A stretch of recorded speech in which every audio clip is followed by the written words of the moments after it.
Sweden में कुरान को जलाए जाने के बाद एक मुसलमान अहमद अल्लूश ने कुछ ऐसा कर दिखाया है जिसकी आज पूरी दुनिया में चर्चा हो रही है।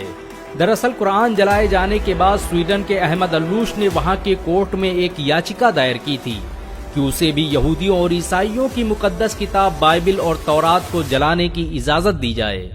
अहमद अल्लूश का कहना था कि जैसे स्वीडन में सरेआम सरकारी सिक्योरिटी के बीच कुरान को जलाया गया, वैसे ही वो भरी सिक्योरिटी और लोगों के बीच बाइबल और तौरात को जलाना चाहता है। इस खबर के आने के बाद इजराइल सहित दुनिया के तमाम यहूदी संगठनों ने बवाल कर दिया था और धमकी दी थी कि अगर हमारी धार्मिक पुस्तकों को जलाने की कोशिश की गई तो हम इसे बर्दाश्त नहीं करेंगे।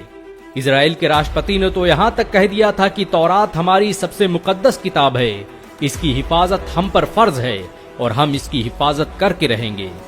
स्वीडन की अदालत ने अहमद अल्लूश की याचिका के बाद उसे बाइबिल और तौरात को जलाने की इजाजत दे दी थी, क्योंकि स्वीडन में धार्मिक पुस्तकों को जलाना अभिव्यक्ति की आजादी माना जाता है, जिसके बाद दुनिया भर की नजरें स्वीडन के इस मुसलमान पर थी। ये इतिहास में पहली बार था कि किसी मुसलमान ने आसमानी किताब बाइबिल और तौरात को जलाने की इजाजत मांगी थी। अहमद अल्लूश तयशुदा वक्त पर कल इजरायली दूतावास पहुंचे। उनके एक हाथ में लाइटर था तो दूसरे हाथ में बाइबिल और तौरात। चारों तरफ दुनिया के मीडिया संस्थान और लोग बाइबल को जलाने का मंजर देखने के लिए मौजूद थे। दुनिया भर की निगाहें अहमद अल्लूश के हाथ में मौजूद उस लाइटर पर टिकी थी। लेकिन लोग उस वक्त हैरान रह गए जब स्वीडन के इस 32 साला नौजवान ने लाइटर जमीन पर फेंक दिया और लोगों को मुखातिब होकर कहने लगा कि मैं बाइबल और तौरात को जलाने की सोच भी नहीं सकता।